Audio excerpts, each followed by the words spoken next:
What is up, Steelers Nation? Thank you so much for jumping on to another episode of All Steelers Talk. I'm Noah Strackbine, joined always by my man in the corner, producer Nick Belsky. Find us on youtube.com/All Steelers Talkers. Subscribe anywhere you get your podcast. The Pittsburgh Steelers, two big news nuggets dropped today, my friend. One of them involving a veteran linebacker that is expected to be cut as a cap casualty. The first this person has been mentioned, and probably the most realistic of anything that we've talked about so far. And Adam Schefter dropped a bomb today on the Pittsburgh Steelers quarterback situation. Wild times. We're diving into it, and I will be very honest with you right from the jump here. I might be a little critical of Adam Schefter, something that I don't think I would ever think of doing. That, 15-year-old Noah's going, dude, are you dumb right now? You going against Adam Schefter?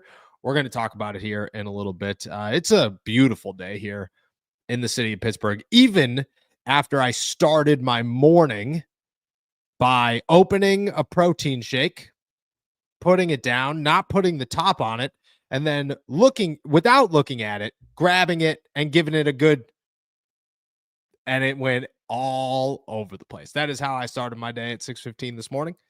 It's been pretty good since. How you feel, my friend? I mean, I'm feeling fantastic. This is the first weekend that there has been a good enough field at the PGA Tour that warrants watching. They're at the Pebble Beach Pro-Am, so I sat down and I watched golf as I was working. Don't worry, you're my boss, so I'm not going to sit here and say I didn't work.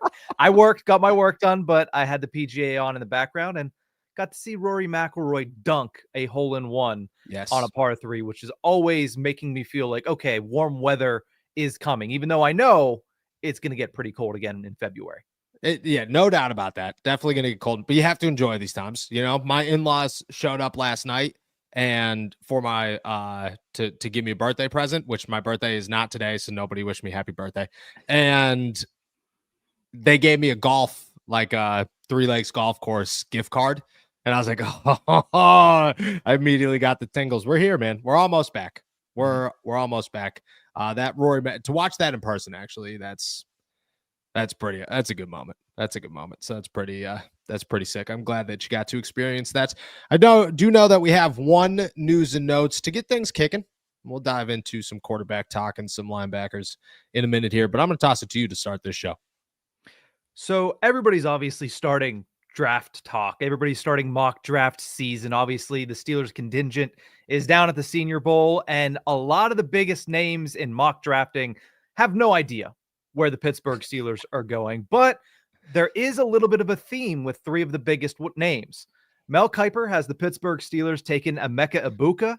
Daniel Jeremiah has the Steelers taking Matthew Golden out of Texas. And the 33rd team most recently mocked the Steelers to get Ashton Ginty out of Boise State. So if all three of those guys are there, who's most likely and the best fit for the Pittsburgh Steelers in 2025?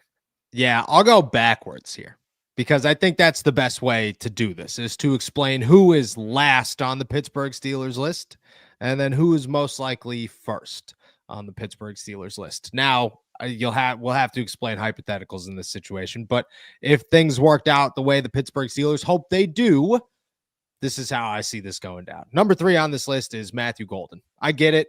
Phenomenal dude. Great wide receiver coming out of Texas. A lot of potential there. I understand all of it. Xavier Worthy is saying, do not pass on a Texas wide receiver, man. You're gonna regret it. Shout out the Buffalo Bills, who I think we all, for a quick moment there, forgot what they did to us and how in April, everyone was sitting around going, well, the Bills shouldn't win a Super Bowl ever again for what they just did. The universe works in mysterious ways, my friend. Mysterious ways. Number 3 is Matthew Golden. I just don't think he's bigger than the other two names. I don't think the Pittsburgh Steelers would look at him as the we must grab him guy if he's available and there are other options available, especially if all three of these guys are available. Number 2 on this list is probably Emeka Ibuka. And that's just because you have to go into the offseason expecting that the Pittsburgh Steelers are going to add a veteran wide receiver. And if they can't add two of them, I don't know if it's guaranteed they trade George Pickens. I don't know if it's guaranteed they trade George Pickens if they do find two of them, but I do expect them to look at two wide receiver options. One big name, giant splash offer, and then one pretty good, okay, cool. That's, better than Van Jefferson's situation in the making. I don't know if you saw Pony today, but he started the big, I know. He started the big rumor, all caps. The Pittsburgh Steelers are going to offer T. Higgins more than Brandon Ayuk, and he's going to get $30 million a year from Pittsburgh. I bet you there's a chance he gets 31. You tossed out there over $30 million. I mean, it made a lot of sense when you said it. Nothing's changed since. So I'm glad that we're starting the rumor mill here. I would go Ibuka second. I think that the Steelers spend a lot of time at wide receiver in free agency. And while they do want another wide receiver, while they are going to draft somebody, I'm not positive that they'd use their first round pick on one if they have other options available. Number one on this list, I think by a mile, is Ashton Jeanty. Just because you could look at Ashton Jeanty as being Saquon Barkley. You could look at Ashton Jeanty as being a guy who came under 30 yards away from beating Barry Sanders' single season record, which everyone thought was impossible. And I understand he needed more games to do it, but still, it doesn't matter. I thought it was absolutely impossible, and he got pretty close. I look at it simply and say the Pittsburgh Steelers have not changed. Julian Edelman went on a nice little rant about how they haven't changed defensively. Well, they haven't changed offensively. The only difference is that they haven't had anybody there on a number of positions to make it work. That's the only thing that hasn't changed, or that has changed. Besides that, the Steelers are still a team that if you sat there and said, what would you like to do? How would you like to formulate your offense? They would say, through our running game. Well, Ashton Jeanty's a pretty good running back. And if he is there, I could see the Pittsburgh Steelers putting him over at literally anybody else who falls to them, including names like McMillan out of Arizona, or maybe Ben Morrison, definitely Ibuka, definitely Golden.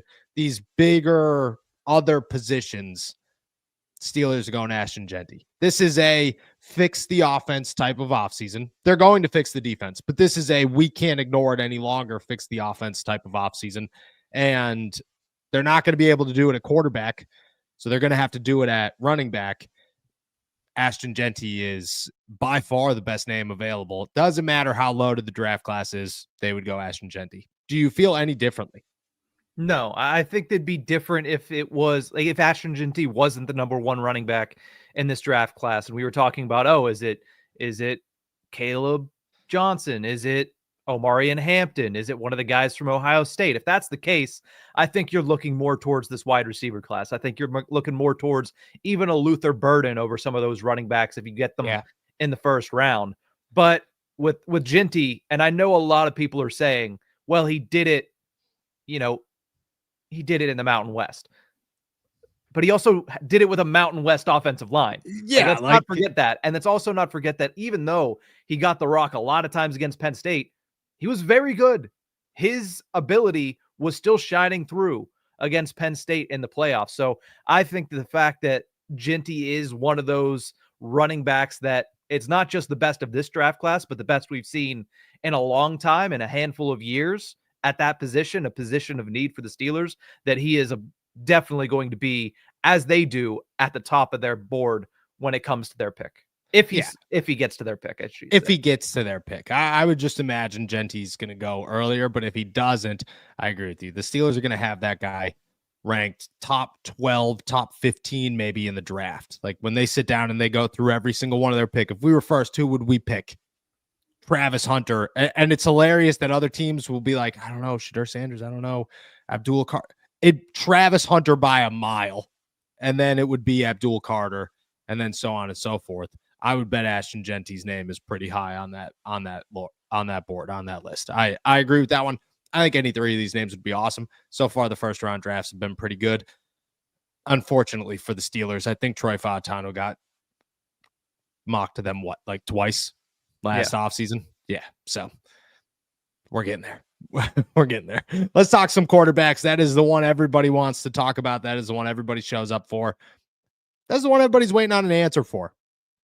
And while it has been a very quiet day from everybody who covers locally the Pittsburgh Steelers, it has been a very, very loud day from ESPN talking about the Pittsburgh Steelers. Why?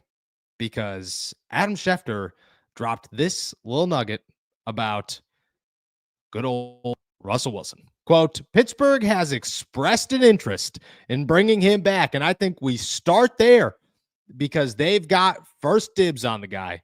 But it has to make sense for both sides. And if there's a deal there that works for both of them, then they go ahead and do it. If not, then we start to flush out the options. I'm about to do something that I don't think I've ever done before, and that is refute the biggest name in NFL sports journalism. That is what I'm about to do right now. I think Adam Schefter is wrong. I think that this is not as accurate as it may appear.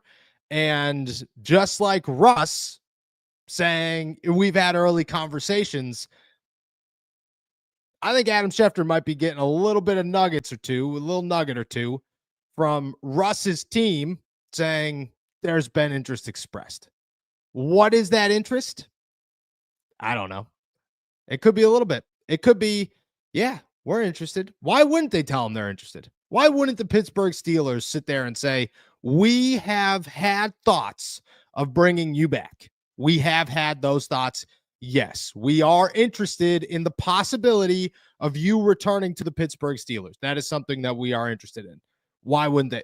They would be wild. And without being too mean on the situation, it would be wild for them to sit there and go, you know what? We think we're better off without you. We're going to go and we're going to try to get Justin Fields first. That's what we're going to try to do. Could you imagine if that's the situation that a team put Russell Wilson and Justin? No, you lose all of your leverage. The Steelers understand that. This is a negotiation. This is a business. Yeah, the Steelers want one of their two quarterbacks, but they're not willing to pay a boatload of money for one of them. They're trying to negotiate this and figure this out so that financially it works on their side as much as it works on Russell Wilson's and Justin Fields. And to be very honest, the Steelers are going to try to work it out so that it works way better on their side than the other. You're not going to tell Russ no. But is Omar Khan sitting there saying, yeah, we're interested in bringing him back to Adam Schefter? I don't know. I have a hard time saying yes.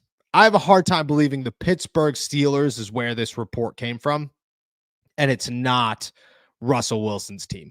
And maybe I'm totally wrong, but this kind of feels like the Russ we've started talking conversation and less like the Pittsburgh Steelers, that's their guy. Russell Wilson's their guy. Why? Because you haven't heard a word from anybody else. Nobody. You haven't even heard a word from Kaboli, who has been the Russell Wilson fanboy since day one. And that is how you know, I don't know, man. Feels like there should be more noise here. Feels like there should be somebody somewhere saying the Pittsburgh Steelers are interested in Russell Wilson, because we're not hearing it. You know, kind of feels like a nugget that got dropped on a show or on an appearance. I don't remember where this is from. And came from conversations he's had most likely with Russell Wilson's team. Again, if I'm totally wrong here, Adam Schefter's the GOAT, man. He's the best. He's the greatest to ever do it. He is the Michael Jordan, Tom Brady, Patrick Mahomes, whatever you want to call him, Tiger Woods of sports NFL journalism. This time, I think he got his information from one side that is clearly campaigning to stay with the Pittsburgh Steelers, and that side is Russell Wilson. I mean, maybe I'm wrong, and you tended to calm me down when I am, so I'll give you the floor here. Yeah, I think the fact that we've only heard this twice, as far as them being overeager to have Russ be their guy, and both times are coming from one source. I was going to say, the last time Schefter did this before, didn't he? Didn't Schefter say before the season even ended that the Steelers were bringing back Russell Wilson. I'm pretty positive he said it on the Not only show. that, but Russ going on to the Pat McAfee show. They're both coming from ESPN. And every other outlet is reporting, I wouldn't say the opposite, but reporting that it is not even close to being a decision made, but it feels like they're leaning towards Justin. So the fact that the only one, even though they're the worldwide leader, the only one reporting that, hey, they're going to try to work something out with Russell Wilson, that's going to be their first go at it, is Adam Schefter, and then Russell Wilson saying that he is starting contract negotiations on ESPN. It does feel like it's coming from one side, and particularly not the side that has the biggest sway in this conversation. So I agree with you. Again, if Schefter has it, that means somebody of influence told him, but that somebody of influence might not have been on the Steelers side of things. And that's where I think the confusion kind of comes in, because every other piece that we've heard, every other piece of information that has been rumored has been to the contrary of what we're hearing now from Schefter.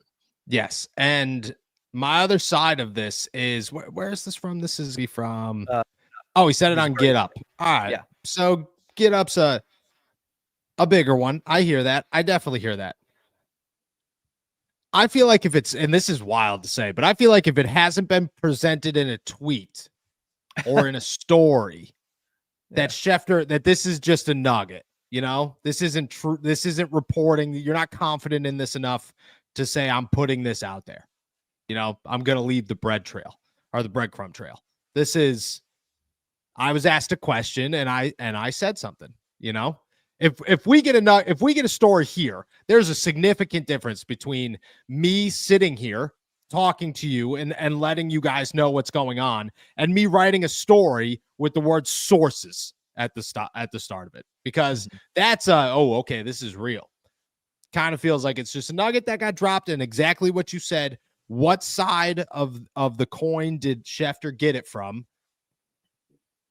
Kind of feels like he's getting it from the Russell Wilson side, which is probably big and expansive and has a lot of people. And we could be totally wrong, but I just find it so hard to believe.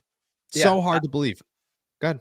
If he got the same information from the other side of the coin, I think there'd be a byline ahead of anything he said. Exactly. At that point, you are writing the story. If you're Schefter, you're tweeting it out. Here's my other thing here.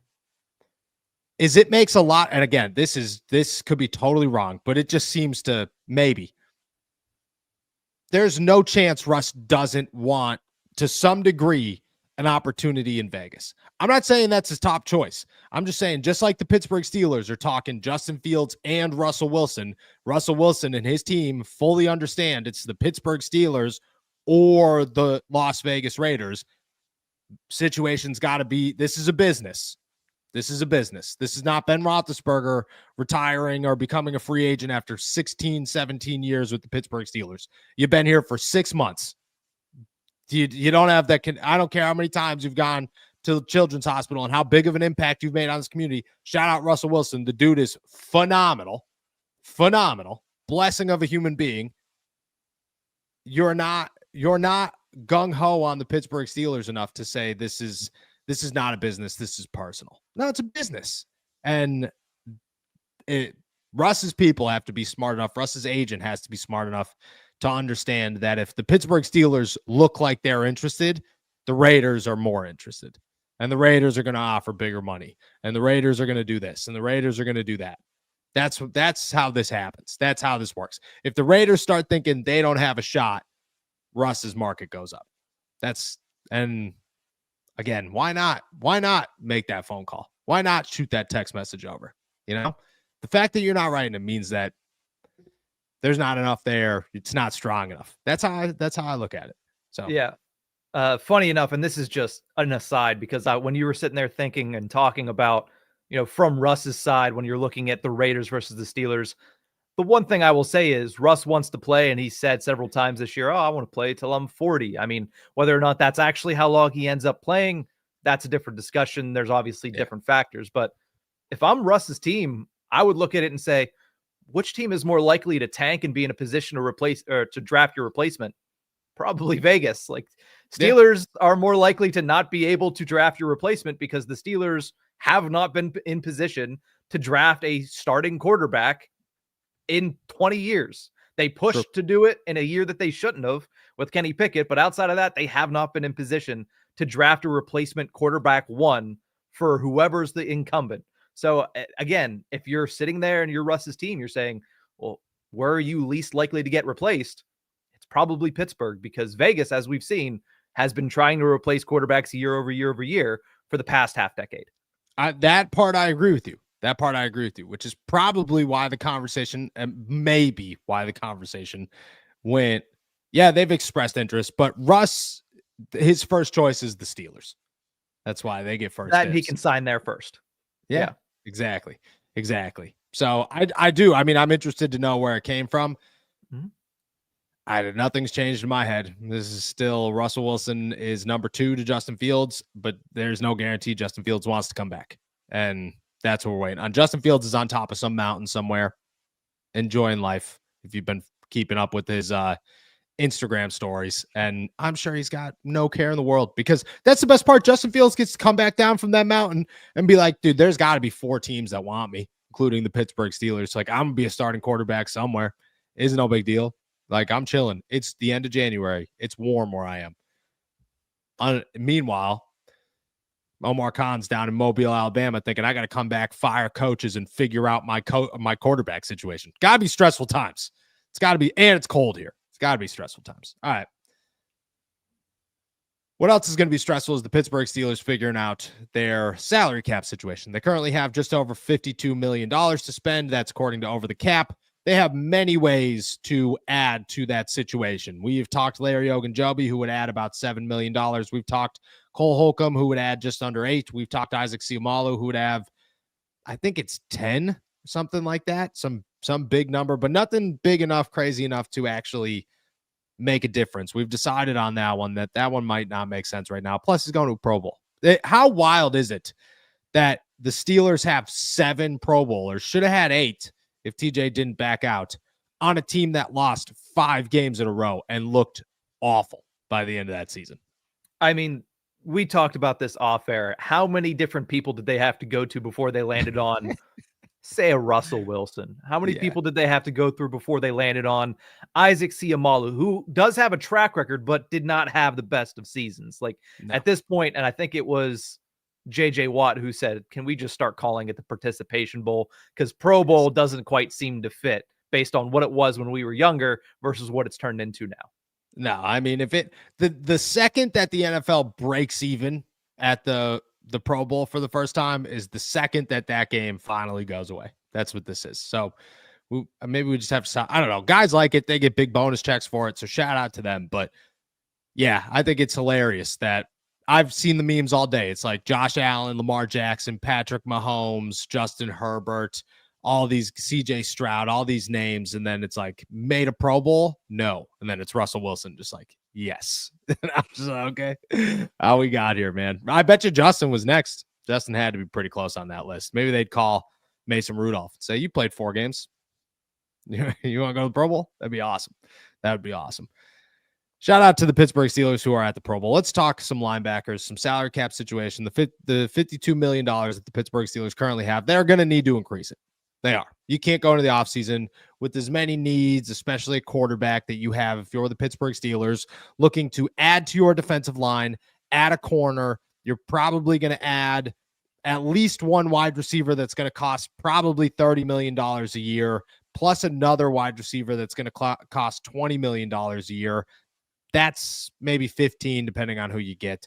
That is pretty much your entire budget right there. Now they have ways.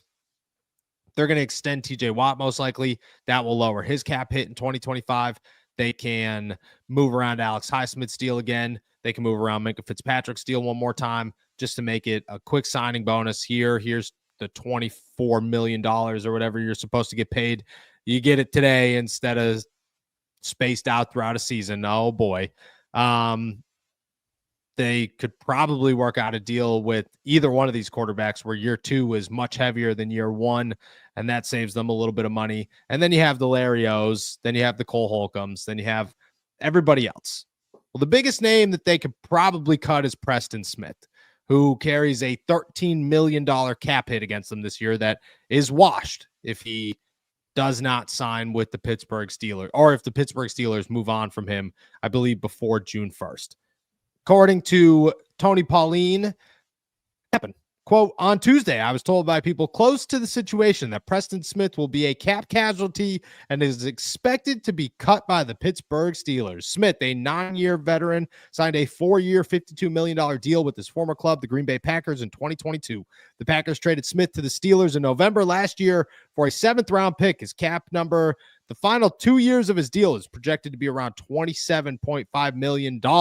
Based on my conversations, I'd say there's a 99% chance Smith gets cut by the Pittsburgh Steelers.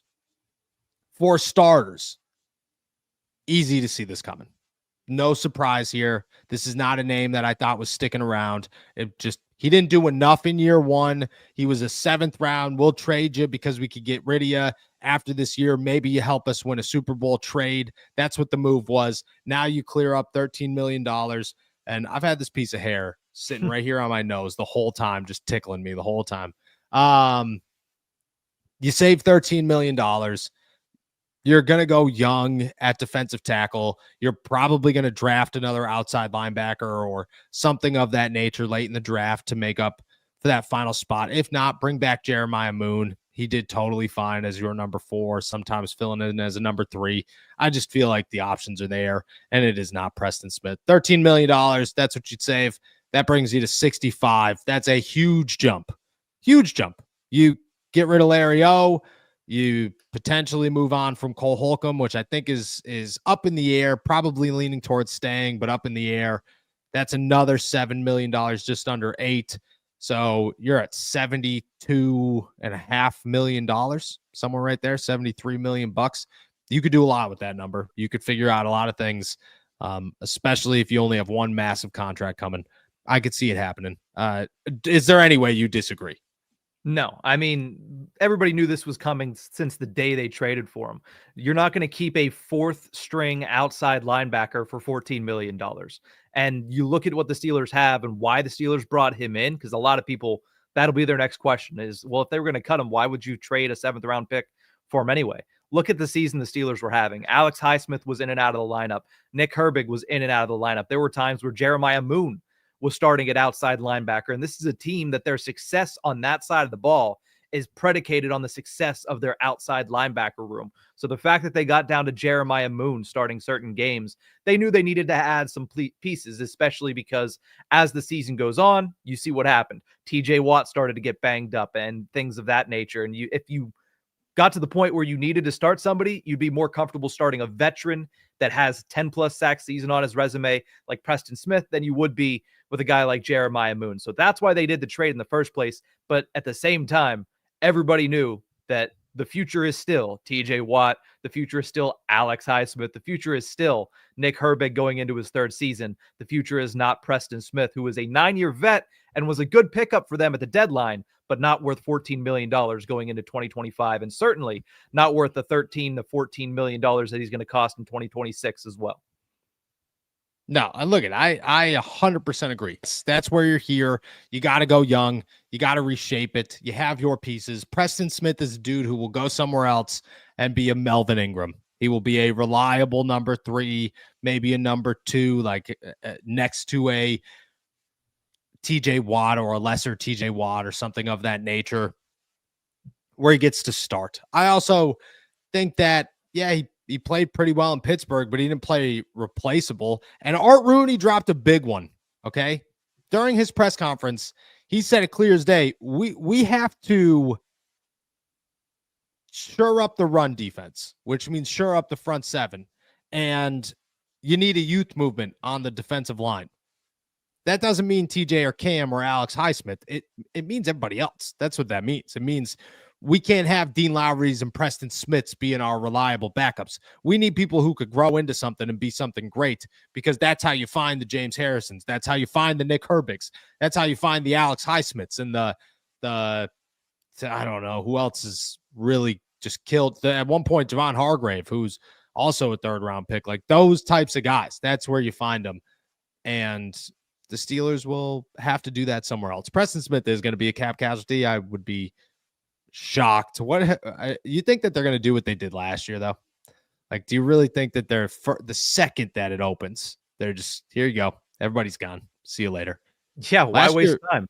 If you already know you're going to make the decision, I mean, I get it. It's kind of heartless to a point, but it's a business. If you know today that you're going to do it whenever the window opens, what are you waiting for? Like, whose feelings are you saving by saying, you know what, we didn't cut you immediately, we waited a little bit, and then we cut you anyway? Like, you're not saving anyone's feelings, and you're allowing them to go to free agency and potentially start those non-tampering conversations. yes, I agree, and those guys aren't tampering, I don't believe. No, because they'd be free agents. Yeah, and they'd be veterans enough. All of them would be. Anybody would be veterans enough where you could immediately go. Like Mitch was signed to the Bills before free agency actually started. He wasn't actually signed, but he was. You know, it was like Mitch was with the Steelers. It was before that started. So I agree. All right, that's everything on my agenda. It's time to dive into your questions. We're going to end the show the same way we do every single day. So make sure that you're tossing your questions in the chat. We will make sure we get to all of them before we head out of here. Nick, I'm going to toss it to you. The sun is peeking through this window, man, and it is just bringing joy to my face every second of it, which I know means it's going to snow tomorrow, but I'm going to live in the moment now. How are we feeling, my friend? Let's dive into it. What do we got? Yeah, let's kick things off with Thomas, who says two things. One, the Steelers should try and get Neighbors out of New York. And two, the hatred for Patrick Queen is really stupid. I saw the dude get injured a lot throughout games and still get back up and play. He has a tough mindset.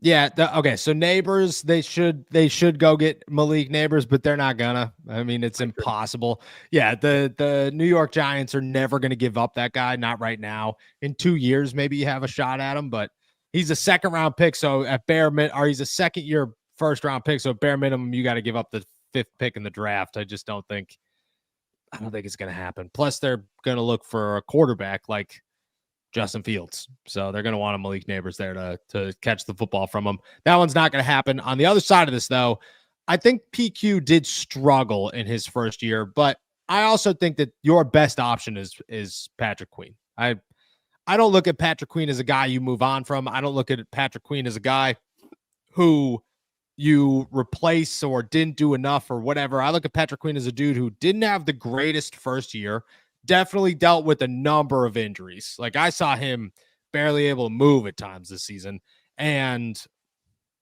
goes into year 2 where hopefully the entire defense is better and you have a piece in the middle at inside linebacker that you could continue to grow with. And I think that's important. Like I just don't think there's 2 things here. One, the inside linebacker position in the NFL is not filled with superstars like it once was.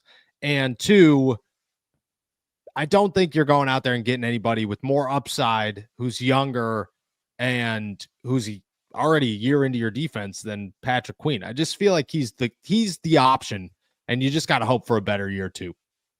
All right, let's go to Realish. Appreciate you. Says, what are your thoughts on the rumors that teams don't like Mason Graham because he has a bad body? Walter Nolan has serious off-field issues as well.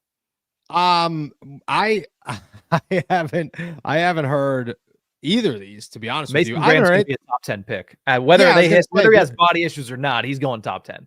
I was going to say he's passing guy. I mean, him and Will Campbell have just been going back and forth talking about each other and how awesome they all are and how they should both be top 10 picks. That's all I've been seeing about Mason Graham. Or maybe it might have been Walter Nolan that I was seeing those headlines about. Either way, Mason Graham's a top 10 pick. Like that's not going to change. He is an absolute stud.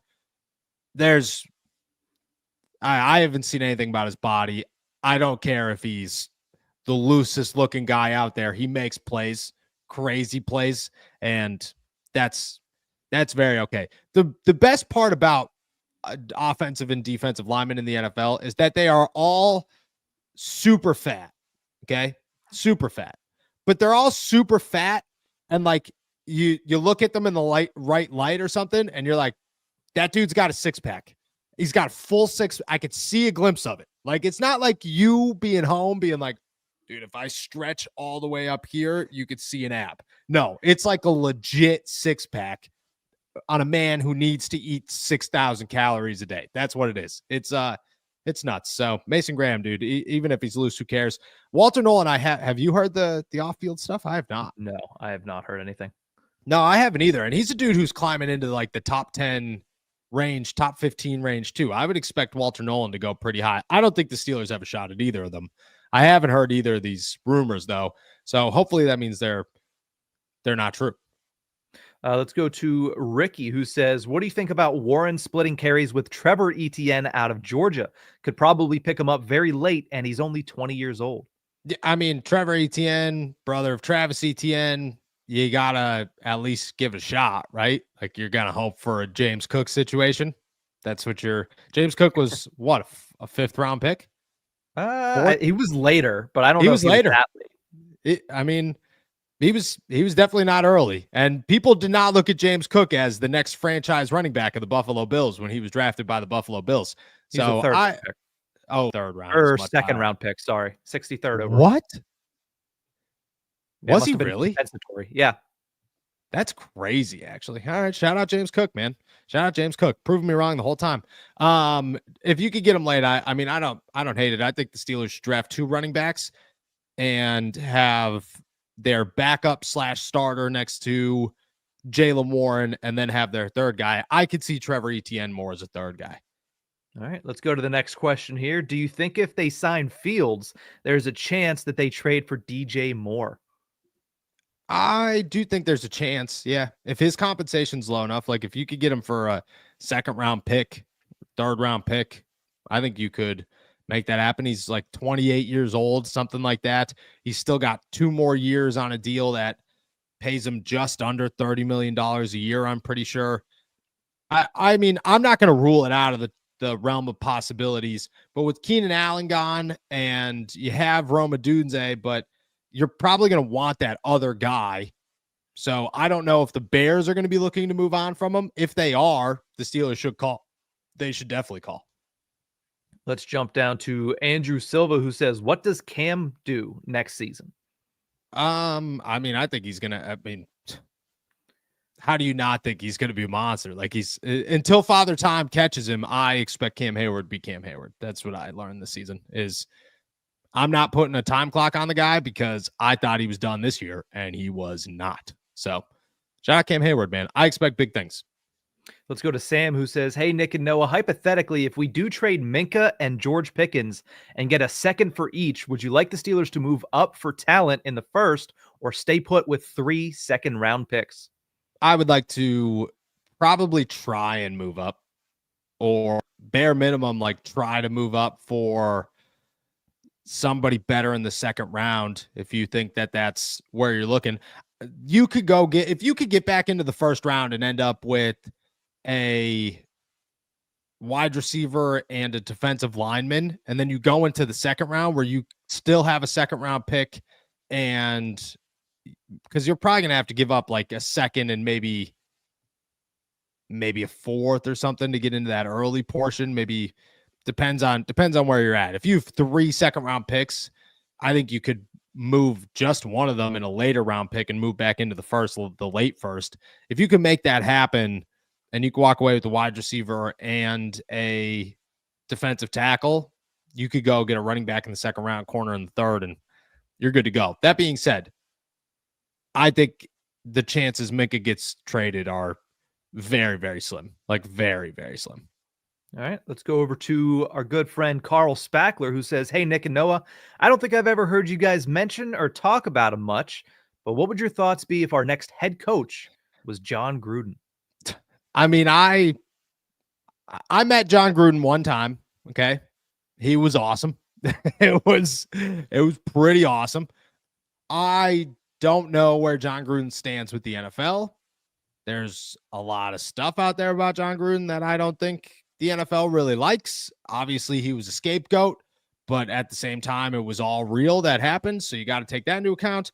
I met John Gruden once. I enjoyed the hell out of him, and he's hilarious to watch on Barstool, especially when he's slamming the Pittsburgh Steelers. I think it's the way he does it. I can only imagine him sitting in a locker room.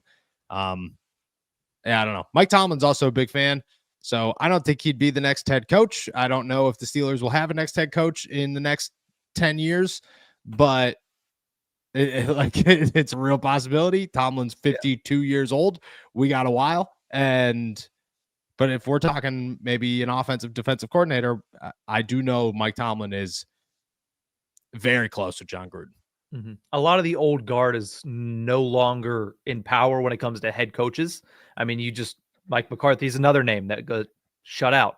It seems like a lot of the head coaching positions are going to younger, newer names. Maybe as a consultant, I could see Gruden coming back, but it feels like the head coaching position is starting to get younger and younger and younger everywhere except the AFC West. I was going to say, shout out to Vegas Raiders. Everybody except for the AFC West with Harbaugh and Reed and Carroll, and I'm missing one, and Peyton. Sean Payton. Yeah. Wow, so, dude. That is really, I mean, if John Gruden's going to get a job, chances are it's going to be Kansas City when Andy Reid retires. There you go. Let's go to the next question here. If we re-sign Russ over Justin personally, I'm going to sit out for the 2025 season. I believe if that's the case, it's more of a tanking move than an upgrade for the Steelers. I mean, a lot of people argue that the Steelers should tank. Are people okay with them tanking? That's a question there. Are you okay with signing Russ just to say we have a guy and struggling with it? If you sign Russ, though, if the Steelers sign Russ, one of two things happened. Justin left. He didn't want to be here anymore. Or the Steelers truly believe that Russell Wilson will lead them to a Super Bowl. Like, truly believe. If they're taking the we might tank road, it's Justin Fields. That's what it is. That's why you're signing Justin Fields, because it's about time you take a shot on something, and that's where they stand. So Justin's the shot.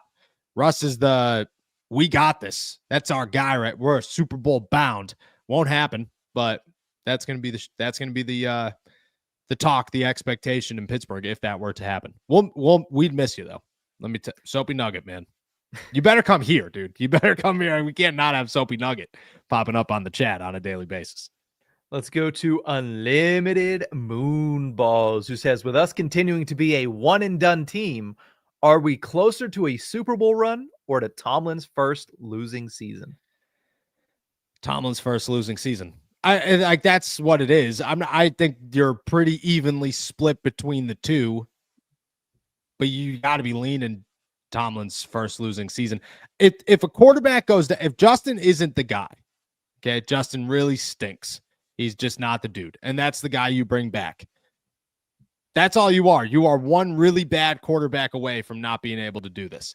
If you don't get a running back that works out, you are in a lot of trouble. If the defense gets worse, if you bring back Russ and Russ goes from, what was he, 4 and 5 and 6, something like that. 6 and 6. 6 and 6 to, I don't know, 12 and 18, you're in a bad spot, you know? So I think the possibility is certainly there. Unlikely, very unlikely, but I do think that the Steelers are very far away from a Super Bowl. All right, let's go over to Loswald, who says, hey, Noah, I know we're always talking about dudes we want in the draft. Who are some guys that you want to see the Steelers avoid in this year's draft, and who are you looking at for potential busts? Oh, that is a very that's a very good question. I'll give you two answers that I'm concerned about. I don't think I consider them busts, just concerned about them. Omarion Hampton is one of them. I think he's going to climb his way into the back half of the first round, and I think he's a good running back. North Carolina guys always make me nervous every time. North Carolina is not a we are going to make you an NFL player program. It's about to be. It's not right now. He makes me nervous. I think he's very skilled. He just gives me, you want to know what he does? He gives me Javonte Williams vibes, who, again, from North Carolina. Like, just gives me a guy that has a ton of potential. People are going to hype him up, and then he's going to be a really good number 2, maybe. You know, that's how I view him. All right, let's go to... wait. I got another one. You got another one? Defensive side of the ball. Sorry about that. You're good. Siobhan Shariv Revel, corner out of East Carolina. And you got to get that first name for me. But coming off an ACL injury. He's like a lock for a first-round pick. If you're the Steelers and you go back-to-back knee injury guys, what are you doing? That is a risk that is not worth taking. He would be my other guy that I'm very nervous about. Yep, Siobhan Rebel. Siobhan, that's what it is. Yeah, makes me nervous. Do not go for the corner out of East Carolina who just tore. And don't get me wrong. Now that I said that, he's going to be the greatest corner of all time. But I have reasons to warn against. All right, now let's go to Mario, who says, "Hey guys, love the show. Let's get T. Higgins, keep George Pickens, and keep Mike Williams. What do you think of that trio?" I think I'm okay on the Mike Williams part. I'm cool with the other part. The other part's cool. I just think I'm okay with the Mike Williams. I don't think Mike Williams presents anything that I'm very excited about. I like Calvin Austin. I think he works way better as a 3 than a 2. I like the potential of Roman Wilson, definitely. And I like possibly bringing back Ben Skoranek, who caught a couple of passes and he didn't look good, but you're telling me as a 5, that's not bad to put out there. Like, you could toss him out there for 3-4 plays a game and be okay. Feel okay about that. Like, and then a couple of running downs. Like, I'm more comfortable with that situation. I am. All right, let's jump over to Carl Spackler again, who says, "Would you rather, heading into next season, have Najee and Warren back again, or have a completely new offensive backfield in Nick Chubb and Ashton Jinty?" Oh, definitely Chubb and Jinty. I mean, is there anybody out there who wouldn't feel that way? Yeah, I definitely. Would you feel differently? No. I mean, Nick Chubb, you could say whatever you want about Nick Chubb being old. He's still Nick Chubb. I don't care. Eventually, he's going to be healthy enough where he could get you, at bare minimum, 3.5 yards a run. Like, at bare minimum, he's going to do what a number 2 needs to do. And him and Ashton Jinty, that would be awesome. That'd be just the potential alone 10 times higher. Jinty and Chubb. Let's go over to Matt, who says, "Hey guys, I know we all would love to sign T. Higgins, but are you concerned at all with his injury history over the past few seasons?" Yes. I mean, yeah, obviously you have to be. You have to be. But you just have to hope for the best. And the Steelers are not in a position to look at it and say, we can't take a risk. You have to take a risk. That's what this comes down to. I think you get lucky enough with the injury history and especially in Pittsburgh, a lot of that guarantee is going to come right off the bat. So you're not going to have a long-term, you're going to take a massive hit 2-3 years down the road. If it doesn't work out, you'll take a massive hit in year 1. You'll protect yourself in year 2 and year 3. I think that's how it works for the Steelers in this situation. It does make me nervous, but I still think he's worth the risk. His upside's definitely there. And all it takes sometimes is guys to go through that injury spout to not be injured again throughout their entire career. All right, let's go to Grayson, who says, "Hey, Nick and Noah, when do you guys think Acrisure Stadium will get renovated? Or will they build a new stadium? If so, what do you think the timetable would be for either scenario?" They are doing some renovations. That was my word of the day. We almost went a full episode of me not having a word of the day. That was it. Renovations. They did start some. I believe this offseason they are upgrading all of the bathrooms and adding a little bit to the carousel or whatever it is. The rotunda. And the rotunda. Thank you.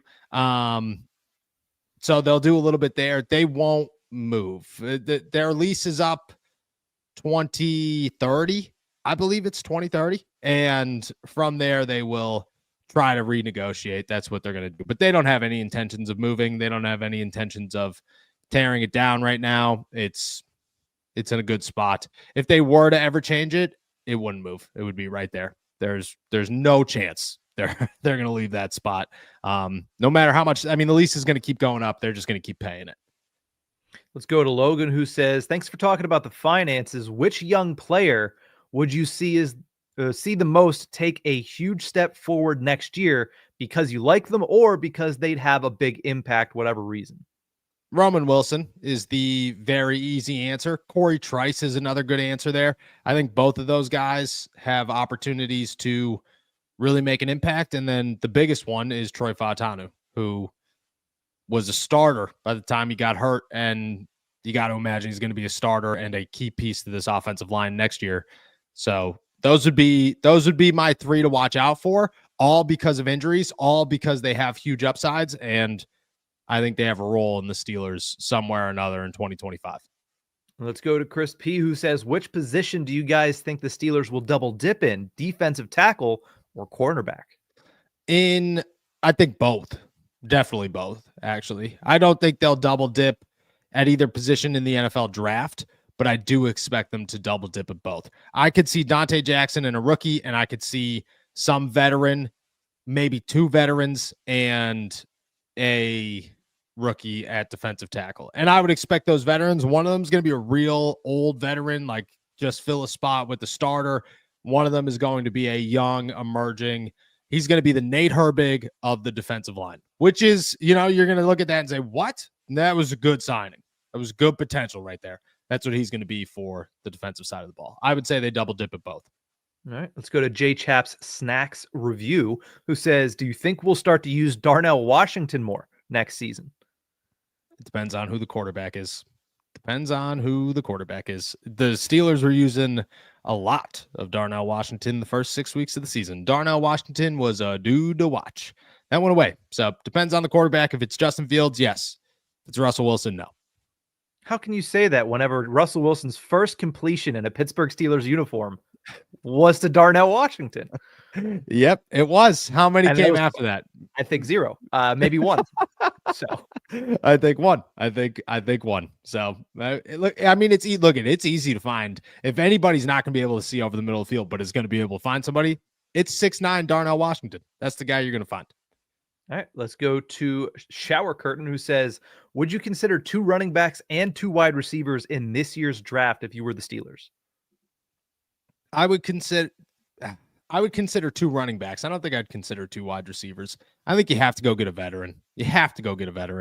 You need a guy, whether it's a guy next to George or whether it's a guy next to a rookie. You need another guy. I would go get a veteran wide receiver.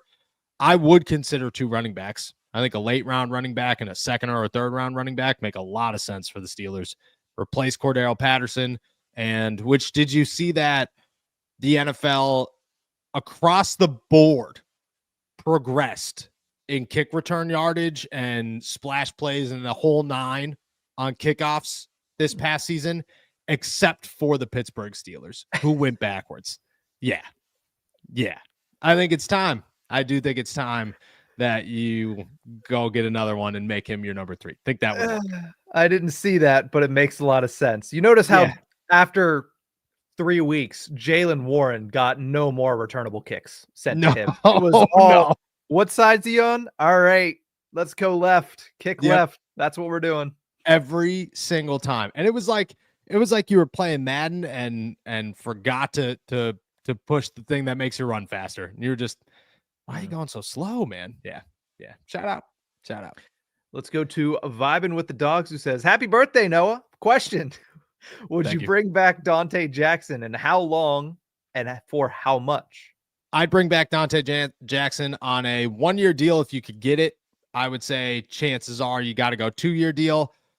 I would be okay with the 2-year deal. No more than $6 million a year, maybe 7. But I think that's and it's back halved, like it's backloaded. It's a Patrick Queen, it's a James Daniels, it's a Cole Holcomb, it's a Miles Jack. It's one of those situations where if it doesn't work out, you get rid of them.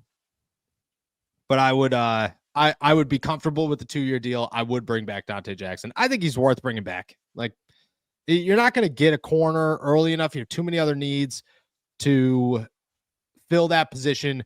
You hope that Corey Trice turns into something. I still think you draft a rookie in the first 3 rounds, and then you eventually have a really good core that's young.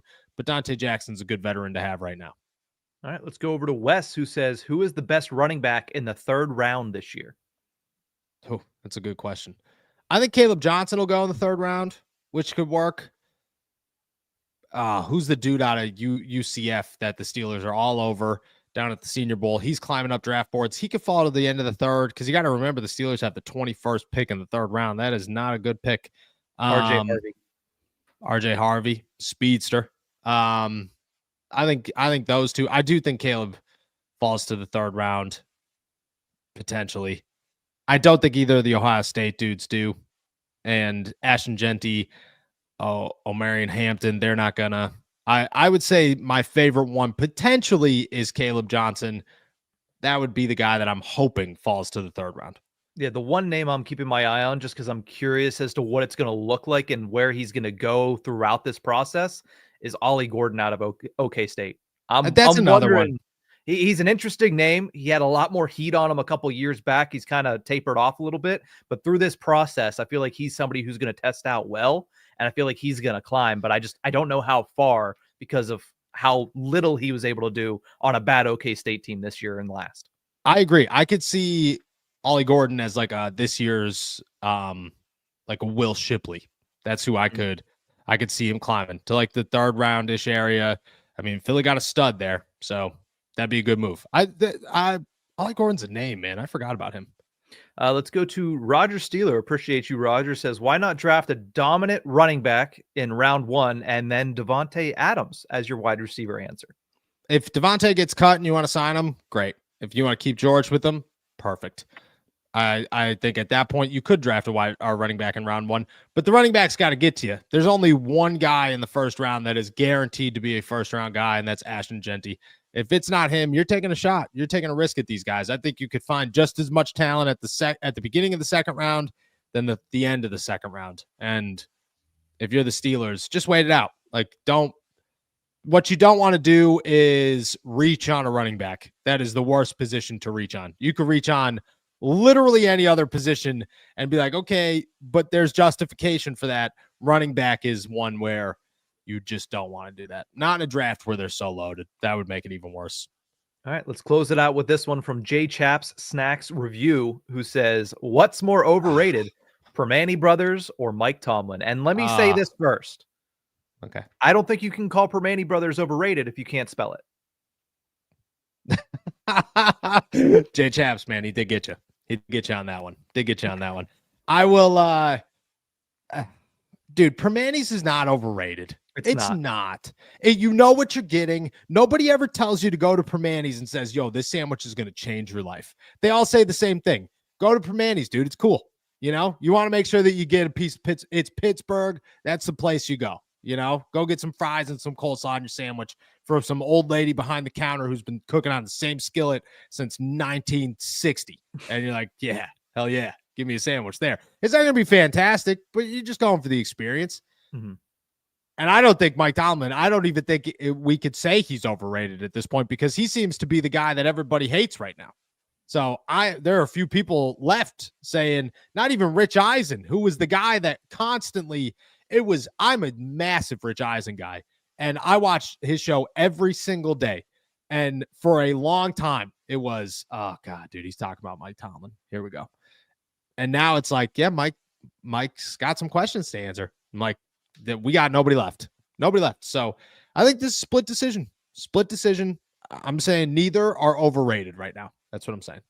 I think there's enough flag bearers in the Mike Tomlin fan club for me to say Mike Tomlin's still probably a little bit more overrated simply because I don't think Permane's is overrated at all. As somebody who doesn't live near one, I will say, as long as it's not always pushed down your throat, it's something that you strive for when you're gone. Like, that is one of the things that I miss is being directly next to a Permane Brothers all the time. Yeah, I am next to a Permane Brothers. I mean, anybody who lives in Pittsburgh that does get old. The older you get, I feel. But I agree. Every time somebody comes in and they say, you want to go to Permane's? I'm like, yeah, I do. Yeah. That sounds great, actually. Let's go do it. Yeah, like you said, just know what you're getting. It's a sandwich shop. It's not going to be a delicacy. It's a damn sandwich. Just enjoy it. Sometimes a sandwich could change your life. Let's not act like this is true. Let's not act like that can't happen. We don't need to get into that. There's a deli in New York that has my heart and my mind and soul and all of it. So shout out the Bryant Street Market, dude. I bought a tuna sandwich from there one time, walked out, took a bite, stopped in the middle of the street, dead in my tracks. Wild. Still think about that sandwich every day. So yeah, but no, maybe the answer is Mike Tomlin. Then we'll go with Mike Tomlin. All right, that's a wrap for today then. Awesome. With that said, guys, we are heading out of here. Thank you so much for jumping on to another episode of All Steelers Talk. Make sure to subscribe to us on YouTube, youtube.com/All Steelers Talk. Check us out anywhere you get your podcasts. And as always, find all of our work at si.com/NFL/Steelers. Tomorrow's Friday, so we will be back early in the morning at 9 or just about 9 a.m. With that said, enjoy another beautiful day in the Berg. Peace.